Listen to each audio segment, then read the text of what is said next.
First మొట్టమొదటిగా ఆలోచించాల్సింది ఏంటంటే ఈ రోజున ఈ వక్ఫ్ బిల్ తీసుకొచ్చింది ఎవరు? 2010 అమెండ్మెంట్ చేసింది ఎవరు? ఎవరిని అడిగి చేశారు? భారతీయ జనతా పార్టీ ఈ అమెండ్మెంట్ తీసుకొచ్చినప్పుడు పబ్లిక్ ఒపీనియన్ తీసుకోవటం, దగ్గర 10 నగరాల్లో దీని మీద రిప్రజెంటేషన్స్ తీసుకోవటం, దగ్గర 90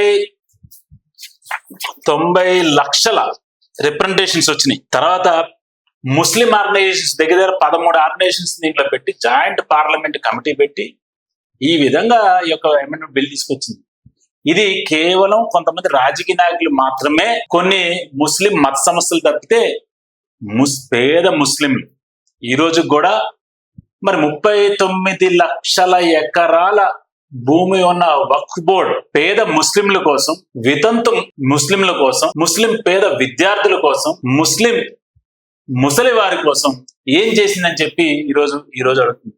మరి మీరు ఇదే భారతీయ జనతా పార్టీ ముస్లింల మహిళల్ని త్రిబుల్ తలాక్ నుంచి కాపాడింది. మరి త్రిబుల్ తలాక్ ద్వారా ఇబ్బంది పడుతున్న వితంతు మహిళల్ని ఈ రోజు వరకు ముస్లిం వక్ఫ్ బోర్డు ఏం చేసిందో ఈ సందర్భంగా ఎక్కడ కూడా వక్ఫ్ బోర్డులో లేడీస్ కి అంటే ముస్లిం మహిళలకి స్థానం లేకుండా, కనీసంగా వారి యొక్క ఆలోచనలు తీసుకోకుండా, తర్వాత ఇక్కడ ప్రభుత్వం అంటే ఇది రాజకీయ పార్టీలు డైవర్ట్ చేస్తున్నది ప్రజల్ని, కానీ ప్రజలంతా అమాయకులు కాదు. ట్రాన్స్పరెంట్ గా ముస్లిం వక్ఫ్ బోర్డ్ మేనేజ్మెంట్ ని మరింత ట్రాన్స్పరెంట్ గా, మరింత అకౌంటబుల్ గా, ఏదైతే రాజ్యాంగం ప్రకారం ఈ దేశంలో చట్టము న్యాయం జరుగుతుందో అదే పద్ధతిలో కూడా ఈ యొక్క ముస్లిం వక్ఫ్ ప్రాపర్టీలను కూడా మేనేజ్మెంట్ చేయాలి, ట్రాన్స్పరెంట్ ఉండాలి, డిజిటలైజేషన్ చేయాలి. మీకు ఇప్పుడు ధరణి లేకపోతే భూమాత ఇవన్నీ తీసుకొస్తున్నారు కదా, ఇది సెంట్రల్ గవర్నమెంట్ చెప్పింది అదే, నీ దగ్గర ప్రాపర్టీ డిజిటలైజ్ చేయండి, నీ తర్వాత ఏ ప్రాపర్టీ ఎవరి చేతిలో ఉంది,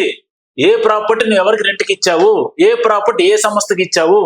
అదే విధంగా ముస్లింలలో కూడా వక్ఫ్ బోర్డులో కేవలం షియా సున్నీలు తప్పితే ముస్లింలలో ఉన్న వెనకబడిన ముస్లింలు కావచ్చు, బొహరాజు కావచ్చు, ఇంకా అనేక వెనకబడిన ముస్లిం తరగతులను, మైనారిటీల్ని ఇందులోకి ఎందుకు చేర్చడం లేదు?